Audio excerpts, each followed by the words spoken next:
देखिए, बिहार में पुलिस इन दिनों अपराधियों को उनकी ही भाषा में जवाब दे रही है। अपराधियों को गोली का जवाब गोली से दिया जा रहा है और चुनौती देने वाले अपराधियों का एनकाउंटर किया जा रहा है।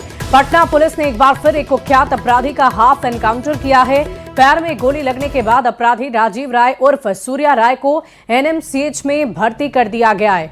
घटना आलमगंज थाना क्षेत्र के गायघाट गंगा नदी घाट की बताई जा रही है, जहां अपराधी के होने की खबर पर पटना पुलिस और एसटीएफ की टीम उसे गिरफ्तार करने के लिए पहुंची थी, लेकिन पुलिस से घिरते देख अपराधी ने फायरिंग शुरू कर दी, जिसके जवाब में पुलिस ने गोली चलाई और राजीव राय उर्फ सूर्या राय के पैर में गोली मारकर लंगड़ाने पर उसे मजबूर कर दिया। पैर में गोली लगने के कारण अपराधी वहीं बैठ गए। बाद में इलाज के लिए उसे एनएमसीएच में भर्ती किया गया। घायल अपराधी वैशाली के सुकुमारपुर दियारा का रहने वाला है और पटना के टॉप 10 वांटेड अपराधियों में से एक उसका नाम है। आपको बता दें कि उसके खिलाफ हत्या, लूट, आर्म्स एक्ट के 10 से भी ज्यादा संगीन मामले दर्ज हैं। पुलिस ने इस पर 25,000 का इनाम भी घोषित कर रखा था। एनकाउंटर के बाद एफएसएल की टीम मौके पर पहुंची है, जांच पड़ताल की जा रही है। दो तस्वीरें आपको दिखा रहे हैं। आलमगंज में कैसे पुल के नीचे पटना में कुख्यात का एनकाउंटर किया गया और 25,000 के इनामी अपराधी जिसे अभी इलाजत रखा गया है, उसकी तस्वीर भी आपको दिखा रहे हैं।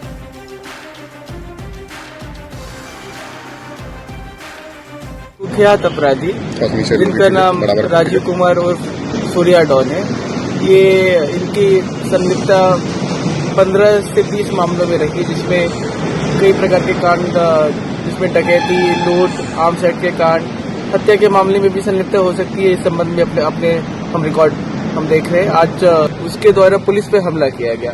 इस क्रम में पुलिस के द्वारा भी जवाबी कार्रवाई की गई और एक गोली उनके पैर में लगी है। उन्हें इलाज के लिए अस्पताल ले जाया गया है। घटनास्थल से एक देसी कट्टा बरामद हुआ है, साथ ही साथ एक गोली भी है। हमने घटनास्थल को सुरक्षित कर लिया है। एफएसएल की टीम आ रही है, घटनास्थल का निरीक्षण कराया जाएगा।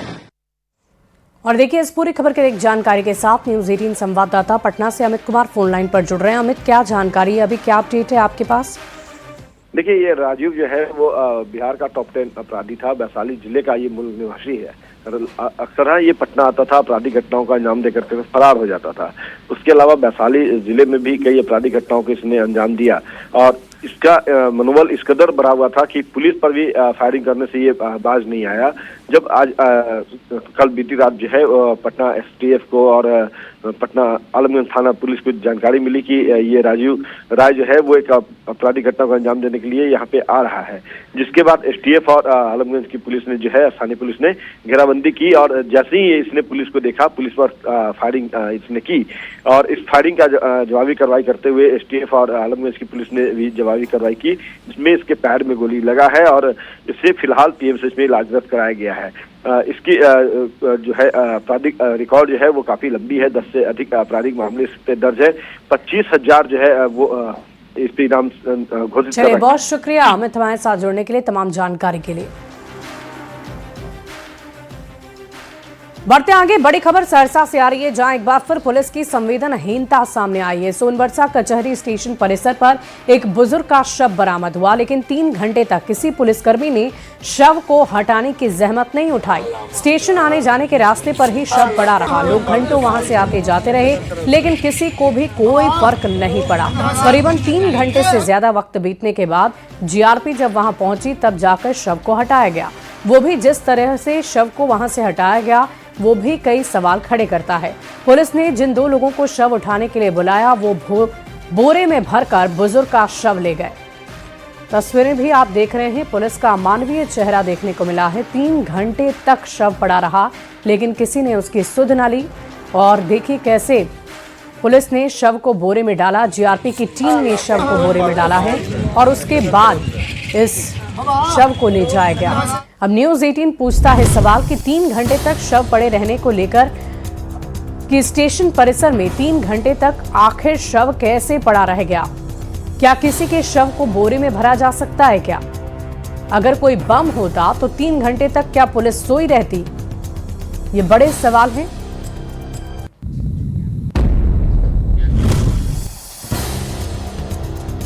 बढ़ते आगे, बिहार विधानसभा बजट सत्र में विपक्ष के तेवर को देखकर ऐसा लगता है कि आज भी विपक्ष सरकार को घेरने की पूरी कोशिश करेगा और कई मुद्दों पर सदन के बाहर से लेकर अंदर तक सत्ताधारी दल के लिए मुसीबतें खड़ी कर सकता है। वहीं तेजस्वी यादव की राज्यपाल से मुलाकात के बाद विपक्ष के तेवर और भी ज्यादा तीखे हो सकते हैं। विधानसभा में आज और क्या होगा, इसके बारे में पूरी जानकारी आपको देंगे न्यूज 18 संवाददाता आनंद अमृतराज। बिहार विधानसभा का बजट सत्र चल रहा है और हर दिन सत्ता पक्ष और विपक्ष के बीच जमकर हंगामा का दौर देखा जा रहा है। और आज भी जब सदन की कार्रवाई शुरू होगी उसके पहले विपक्ष के तेवर से साफ साफ लग रहा है कि आज भी विपक्ष लॉ एंड ऑर्डर सहित कई मुद्दों को उठाकर सरकार को घेरने की पूरी कोशिश करेगी। मामला की गंभीरता इसी से समझा जा सकता है कि कल तेजस्वी यादव दिल्ली से पटना पहुंचे और राज्यपाल से मुलाकात कर उन्होंने बिहार में बिगड़ते लॉ एंड ऑर्डर के साथ साथ नीतीश कुमार के एक बयान को लेकर भी नाराजगी जाहिर की। जाहिर सी बात है, तेजस्वी यादव के इस तेवर के बाद विपक्ष के तेवर आज भी पूरे गर्म होने के आसार हैं और कल विधान परिषद में भी जो कुछ हुआ इसे भी एक बड़ा मुद्दा बनाने की कोशिश आज की जाएगी। जाहिर तौर पे बिहार विधानसभा का बजट सत्र में लगभग हर दिन हंगामे का दौर जारी है और आज भी उम्मीद है कि लॉ एंड ऑर्डर सहित कई मुद्दों को लेकर विपक्ष आज सरकार को घेरने की पूरी कोशिश करेगी।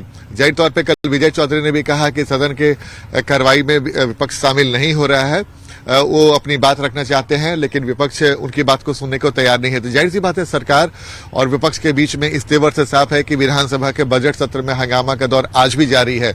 लेकिन तेजस्वी यादव के कल राज्यपाल से मुलाकात के बाद माना जा रहा है कि आज विपक्ष के तेवर और भी तीखे हो सकते हैं और उम्मीद है जब तेजस्वी यादव भी विधानसभा की कार्रवाई में भाग लेंगे उसके बाद पूरा विपक्ष आज उनके पीछे खड़े होकर सरकार को घेरने की पूरी कोशिश करेगी। तो जाहिर सी बात है, अब कुछ घंटे के बाद ही जब विधानसभा का सत्र शुरू होगा तो ये देखना दिलचस्प होगा कि विपक्ष के तेवर आज क्या रहते हैं और सरकार के तरफ से उसका पलटवार कैसे किया जा सकता है। जाहिर तौर पे बजट सत्र में कई विधायी कार्य भी होने हैं, प्रश्नकाल भी रहेगा, शून्यकाल भी रहेगा और ध्यानाकर्षण प्रस्ताव भी रहेगा। कई महत्वपूर्ण विधेयक पर चर्चा भी होगी। बजट पर भी जो बिहार सरकार ने बजट पेश किया उस पर भी चर्चा होने की पूरी संभावना है। तो जाहिर तौर पर इन तमाम बातों के बीच ध्यान इस बात को लेकर टिका रहेगा कि विपक्ष के तेवर आज कैसे रहते हैं। कैमरामैन दीपक के साथ आनंद अमृतराज, न्यूज 18 नेटवर्क, पटना। बढ़ते आगे, बिहार विधानसभा के बजट सत्र में आज भी विपक्ष के तेवर तीखे हैं। लॉ एंड ऑर्डर के साथ साथ भाषा की मर्यादा का मुद्दा सदन में हावी रहने की पूरी उम्मीद है। राजद के भाई वीरेंद्र ने भाषा की मर्यादा को लेकर एक तरफ जहां सरकार पर हमला बोला तो दूसरी तरफ अपने दल के नेताओं पर भी सवाल खड़े किए। उन्होंने कहा कि आज भी सदन में कई मुद्दों को उठाएंगे और अगर सरकार इन मुद्दों पर जवाब नहीं देती है तो विपक्ष सदन से वॉकआउट कर सकता है। कुछ पद के पाकर मदहोश हैं और मर्यादा को तार तार कर रहे हैं। हमारे तरफ से भी कुछ गलतियां हुई है लेकिन सरकारी पक्ष से ज्यादा गलतियां हुई है जिसका काउंटर किया जाता है और ये राजनीति का अंग नहीं है। मर्यादा में रहकर अपनी बात को रखना सरकार को घेरने का काम करेगी और ये मर्यादा भूल गई है सरकार, तो मर्यादा को हम लोग आज याद दिलाने का काम करेंगे।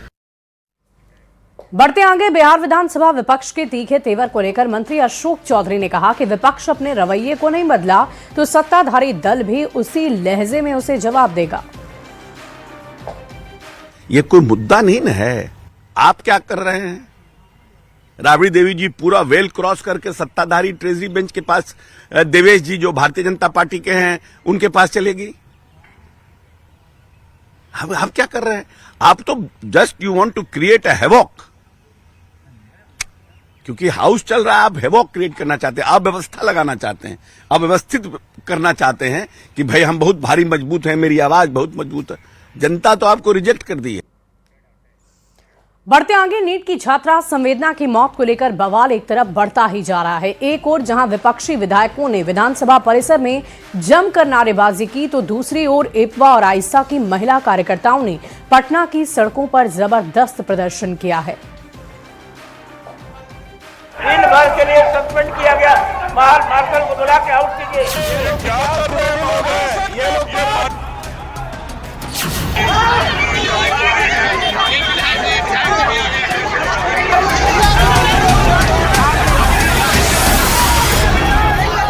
ये दो तस्वीरें बिहार की राजधानी पटना की हैं। नीट छात्रा संवेदना की मौत को लेकर पटना में सड़क से सदन तक प्रदर्शन देखने को मिला।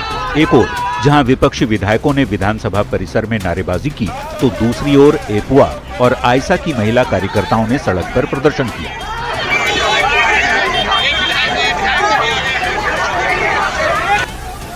नीट छात्रा को न्याय के लिए गांधी मैदान से विधानसभा घेराव के लिए निकला जुलूस जैसे जैसे आगे बढ़ा, पटना का सियासी तापमान बढ़ने लगा।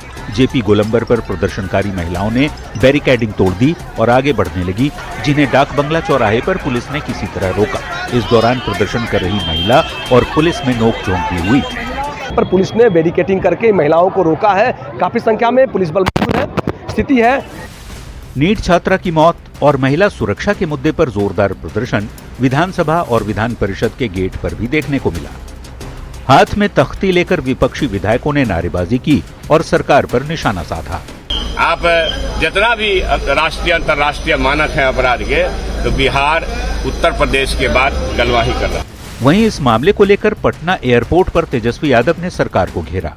बिहार में जिस हिसाब से बेतहाशा क्राइम में वृद्धि हो रही है और सबसे ज्यादा छोटी बच्चियों के साथ गैंग, तो जन सुराज के संयोजक प्रशांत किशोर ने सरकार को बड़ी पहल करने की नसीहत दी। और वहीं से कुछ न कुछ गलत हुआ है। अब क्या हुआ है ये जांच का विषय है, जांच होने।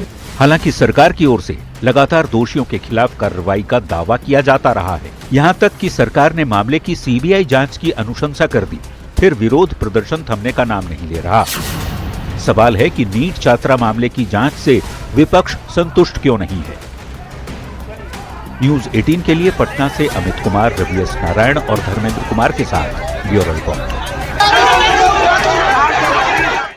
और इस बीच राजधानी पटना से एक बड़ी खबर का रुख करते हैं, जहां कोर्ट के आदेश से एक बार फिर शंभू गर्ल्स हॉस्टल का ताला खोला गया है। जिला प्रशासन और चित्रगुप्त नगर थाने की पुलिस के सामने हॉस्टल का ताला खुला है। दरअसल शंभू गर्ल्स हॉस्टल में रहने वाली कई छात्राओं का सामान हॉस्टल में ही रखा हुआ था और छात्राएं अपने परिजन के साथ पहुंची सामान लेने के लिए। कोर्ट ने आदेश दिया। सबसे बड़ी बात थी कि एक शख्स था जिसने ताला खोला और इसके मुंह पर गमछा बंधा हुआ था। उस शख्स ने ताला खोला। पुलिस की मौजूदगी में छात्राओं ने अपना सामान लिया, फिर वहां से छात्राएं चली गई। छात्राएं अपने परिजन के साथ ही हॉस्टल पहुंची थी। जब घर गई तो जानकारी हुआ। यहाँ किसके बुलाया गया? यहाँ किस लिए? बच्ची के सामान के लिए कपड़ा मिल रहा है। ये बोले हैं कि आते हैं अंदर से अपना काम करके। कौन बोले? Madam, inspector madam. बढ़ते आगे, विपक्ष महिलाओं की सुरक्षा को लेकर सरकार के खिलाफ हल्ला बोल रहा है। वहीं बिहार बीजेपी अध्यक्ष संजय सारावगी विपक्ष ने विरोध प्रदर्शन को बेतुका बताया है। संजय सारावगी ने कहा कि दरभंगा में जो रेप की घटना घटी है, पुलिस ने तत्काल आरोपी को गिरफ्तार कर कानूनी कार्रवाई कर दी है। स्पीडी ट्रायल चलाकर आरोपी को सजा भी दिलवाई जाएगी। वहीं नीट छात्रा मामले में संजय सारावगी ने सीबीआई जांच की बात कही।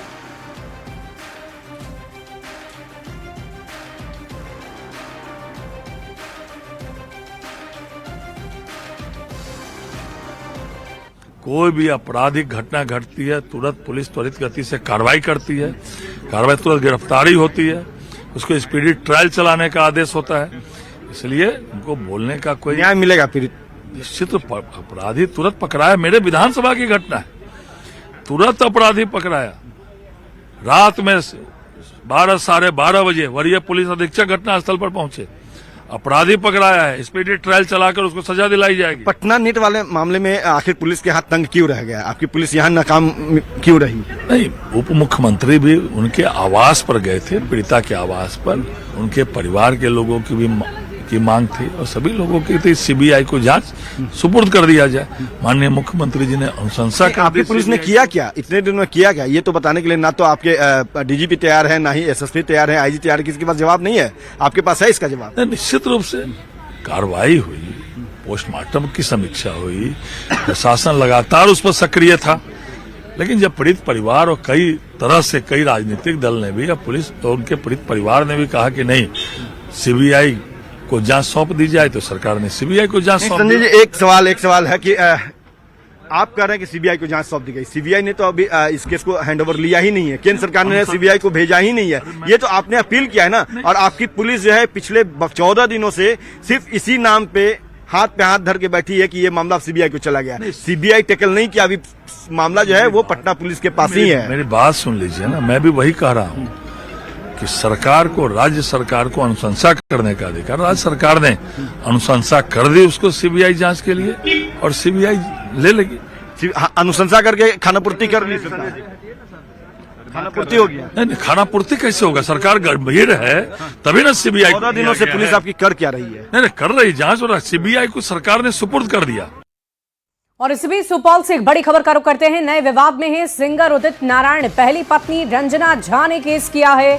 महिला थाने में आवेदन देकर गुहार लगाई है। दरअसल 1996 में गर्भाशय निकलवा देने का आरोप उन्होंने लगाया है।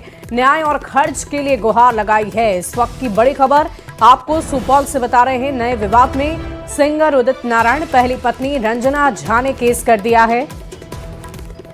और इस पूरी खबर की अधिक जानकारी के साथ न्यूज 18 संवाददाता अमित झा हमारे साथ फोन लाइन पर जुड़ रहे हैं। अमित, क्या जानकारी है इस पूरे मामले को लेकर?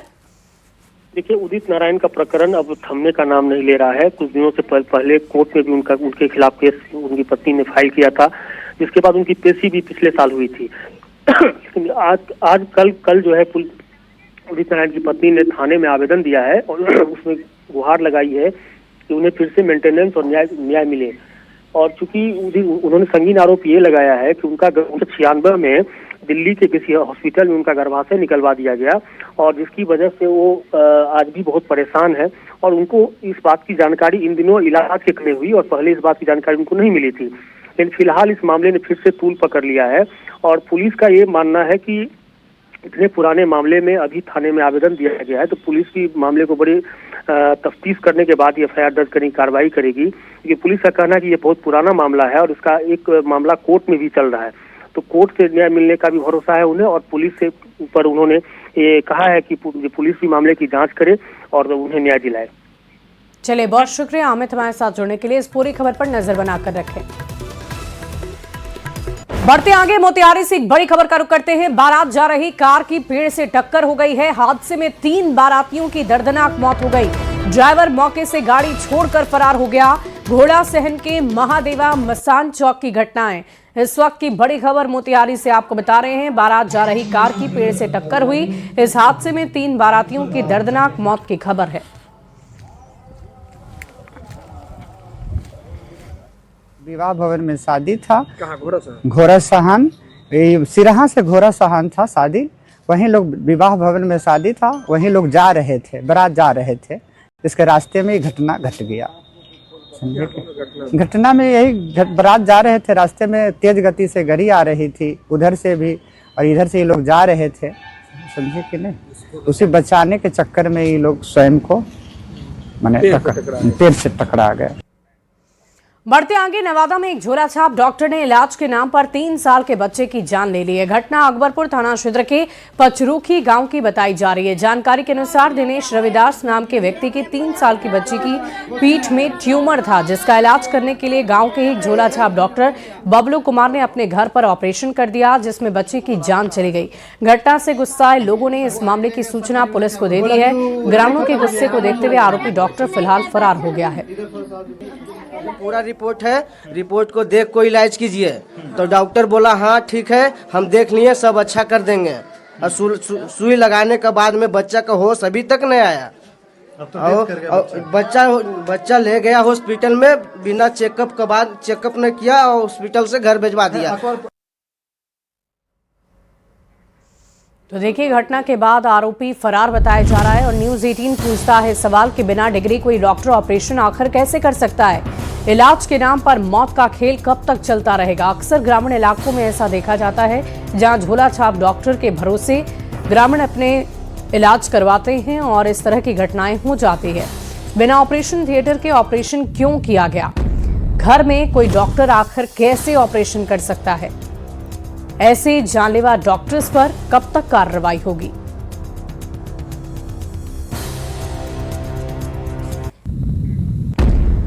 और इस बीच अगली खबर आपको झारखंड के चाईबासा से बताएंगे, जहां सारंडा जंगल में आईडी विस्फोट हुआ है। इस विस्फोट में 2 ग्रामीण जो हैं वो घायल हो गए। घायल ग्रामीणों को आज लाया जाएगा बाहर। कल देर शाम ये विस्फोट हुआ था। सुरक्षा कारणों से घटनास्थल पर जवान नहीं पहुंचे। नक्सलियों ने प्लांट किया था आईडी बम। सुरक्षा बल को निशाना बनाया गया था। मूवमेंट पर विशेष सतर्कता रख रहे हैं जवान। ये बड़ी खबर आपको बता रहे हैं चाईबासा से, जहां सारंडा जंगल में आईडी विस्फोट हुआ। विस्फोट में 2 ग्रामीण घायल हो गए। घायल ग्रामीणों को आज बाहर लाया जाएगा। कल देर शाम ये विस्फोट हुआ था, लेकिन सुरक्षा कारणों की वजह से घटनास्थल पर जवान नहीं पहुंच पाए थे। और इस पूरी खबर की अधिक जानकारी के साथ न्यूज 18 संवाददाता रुपेश प्रधान फोनलाइन पर जुड़ रहे हैं। रुपेश, क्या जानकारी आपके पास? आज क्या एक्शन लिया जाएगा? जी, कल जो ये घटना हुई थी तिरिल पोसी जराईकेला थाना क्षेत्र के तिरिल पोसी क्षेत्र में जंगल में 2 ग्रामीण जो जंगल में पत्ता तोड़ने के लिए गए थे और जनरली ग्रामीण आसपास के जंगल में वनोपज लाने के लिए जाते हैं और इसी दौरान नक्सलियों द्वारा जो सुरक्षा बलों को नुकसान पहुंचाने के लिए प्लांट किया गया आईडी के ऊपर उनका पैर पड़ता है और दोनों घायल हो गया है। कल घटना के बाद शाम हो जाने के कारण सुरक्षा कारणों से फोर्स वहां नहीं पहुंच पाई थी और आज अभी सुबह वहां मूवमेंट की तैयारी पुलिस और सुरक्षा बल के जवान कर रहे हैं कि किस तरह उन्हें बाहर लाया जाए और उनकी क्या स्थिति है। हालांकि अभी तक काफी सुदूर क्षेत्र है, नेटवर्क की कमी है, इसीलिए उनकी क्या स्थिति है ये भी स्पष्ट नहीं हो पा रही है और पुलिस भी इस बारे में नहीं बता पा रही है। लेकिन पुलिस और सुरक्षा बलों का आज ये प्रयास है कि किसी तरह उन्हें बाहर निकालकर उन्हें इलाज के लिए अस्पताल भेजा जाए। तो बहुत शुक्रिया रुपेश, हमारे साथ जुड़ने के लिए, तमाम जानकारी के लिए।